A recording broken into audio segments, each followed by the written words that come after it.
ជម្រាបសួរអ្នកនរគ្នាខ្ញុំមានគណិតមួយដែលខ្ញុំបានគិតមួយរយៈហើយថ្ងៃនេះខ្ញុំចង់ធ្វើការចែករំលែកជាមួយនឹងអ្នកនរគ្នាហើយចង់អ្នកនរគ្នាធ្វើការពិចារណាជាមួយខ្ញុំថាតើអ្វីដែលខ្ញុំចែករំលែកទៅហ្នឹងតើវាល្អអត់ហើយវាអាចទៅរួចអត់ដូចយើងដឹងហើយក្នុងស្ថានភាពឥឡូវគឺយើងមានបទឆុកបាញ់ប៉ុន្តែវាស្ថិតក្នុងភាពផុយស្រួយហើយយើងមានបងប្អូនមួយចំនួនដែលគាត់អត់ទាន់អាចត្រឡប់ទៅភូមិឋានរបស់គាត់បានហើយក៏មានបងប្អូនវីរៈកងទ័ពដែលកំពុងសម្រាប់ជាបាលដូចគ្នាដែរក៏ដូចជាមានបងប្អូនមួយចំនួនទៀតដែលរងផលប៉ះពាល់ពីសង្គ្រាមមួយនេះជាក់ស្ដែងទៅយើងមានរដ្ឋាភិបាលដែលគាត់ដើរតួជាឪពុកម្ដាយក្នុងការជួយហើយក៏ដូចជាមានសប្បុរសជនដែលបានជួយយ៉ាងសស្រាក់ស្រាំផងដែរប៉ុន្តែជំនួយនៅតែត្រូវការបន្ថែមទៀតហើយក្នុងដំណាក់កាលនេះខ្ញុំគិតថាយើងមិនគួរដាក់បន្ទុកទៅនរណាគេមួយទេប៉ុន្តែជាពេលដែលយើងគួរតែជួយគ្នាក្នុងការដោះបន្ទុកហើយអ្វីដែលខ្ញុំសូមបងប្អូនជួយគឺយើងអាចធ្វើបានទាំងអស់គ្នាឲ្យតែបងប្អូនមានទូរស័ព្ទដៃមួយមិនប្រកាន់ថាបងប្អូនជានិស្សិតជាសិស្សឬក៏ចឹងថាអ្នកដែលមានចំណូលមធ្យមឬក៏ចំណូលខ្ពស់ឬក៏មន្ត្រីរាជការយើងអាចចូលរួមបានទាំងអស់គ្នាហើយរឿងទាំង3ហ្នឹងគឺមានដូចជាទី1ខ្ញុំចង់ឲ្យបងប្អូនជួយខ្ញុំក្នុងការទៅចូលទៅក្នុង YouTube Channel របស់ខ្ញុំហើយជួយ Subscribe ហើយដាក់រូបកណ្ដឹង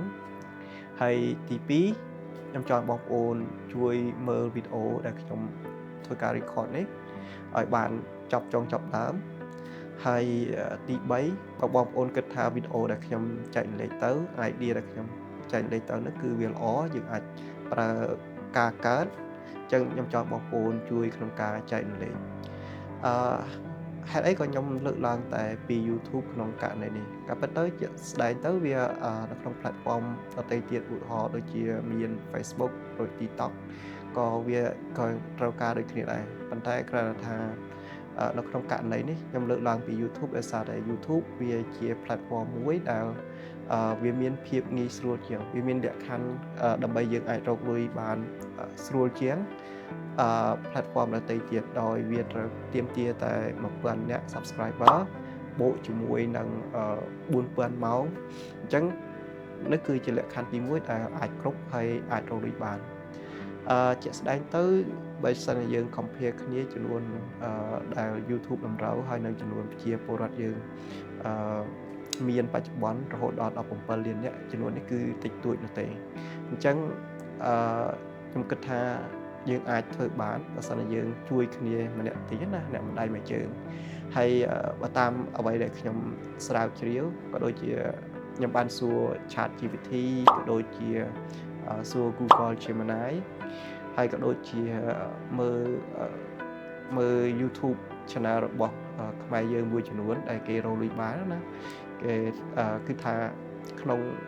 គេថា1លាន view គឺយើងអាចរកលុយរហូតដល់អាចចន្លោះដល់$1000អញ្ចឹងណាអញ្ចឹងសម័យមើលរបស់យើងមានជាពលរដ្ឋយើងចំនួន17លានអ្នកអញ្ចឹងបើសិនជាយើងដាក់វាជាការមួយដែលថាសម្រាប់ការមើលមួយវាដូចជាការបរិច្ចាគមួយការជួយគ្នាក្នុងពេលនេះអញ្ចឹងបើសិនជាយើងរកបាន17លានអ្នកអញ្ចឹងក្នុងមួយវីដេអូឬក៏ក្នុងមួយថ្ងៃបើសិនឧទាហរណ៍ដូចខ្ញុំថាអញ្ចឹងមកក្នុងមួយថ្ងៃបងប្អូនគ្រាន់ចំណាយពេលតិចតួចរបស់បងប្អូន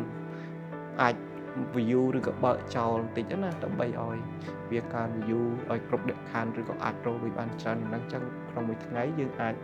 រកបានរហូតដល់ខ្ទង់$10,000ឬក៏ក្បែរ$10,000អាហ្នឹងគឺជាអ្វីដែលខ្ញុំគិតហើយខ្ញុំគណនាអញ្ចឹងណាប៉ុន្តែរឿងជាក់ស្ដែងខ្ញុំគិតថាហ្នឹងมันបានច្រើនដល់ថ្នាក់ហ្នឹងទេប៉ុន្តែនេះជាអ្វីដែលខ្ញុំគិតគឺថាចង់ build YouTube ដើម្បីជាផ្នែកមួយក្នុងការរកលុយជួយទៅកាន់បងប្អូនយើងទាំងអស់គ្នាព្រោះអី YouTube វាជាការថាជា platform មួយដែលគេអាចបើកឱកាសឲ្យយើងរកលុយហើយវាអត់ប៉ះពាល់ដល់ចំណូលតាក់ទងនឹងចំណូលពីការងារប្រចាំថ្ងៃរបស់យើងចំណូលតាក់ទងទៅនឹងការរកស៊ីរបស់យើងទេអញ្ចឹងវាដូចជាម៉ាស៊ីន print លុយវាជាម៉ាស៊ីន print លុយមួយដ៏ល្អហើយវាជាការថា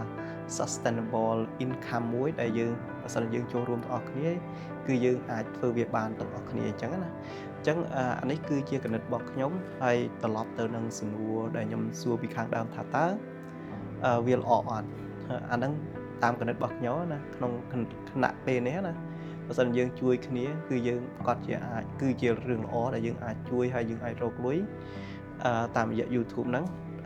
ហើយទី2គឺថាសំណួរថាតើរឿងតើអ្វីដែលខ្ញុំគិតហ្នឹងតើវាអាចទៅរួចអត់អញ្ចឹង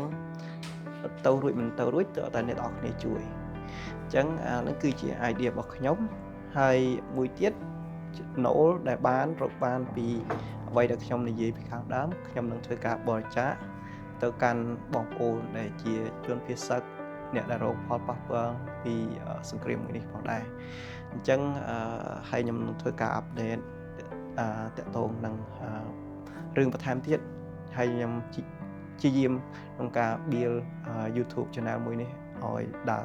ដើម្បីអាចថាជាផ្នែកមួយក្នុងការជួយដល់បងប្អូនយើងទាំងអស់គ្នាអញ្ចឹងអានឹងគឺជា idea របស់ខ្ញុំអញ្ចឹងបើបងប្អូនគិតថាល្អចាំជួយធ្វើខ្ញុំជួយធ្វើរឿង3ហ្នឹងខ្ញុំបានប្រាប់ពីខាងដើមអញ្ចឹងខ្ញុំមានតែប៉ុណ្ណឹងអរគុណច្រើនជម្រាបលាជួបគ្នាក្នុងវីដេអូក្រោយបាយ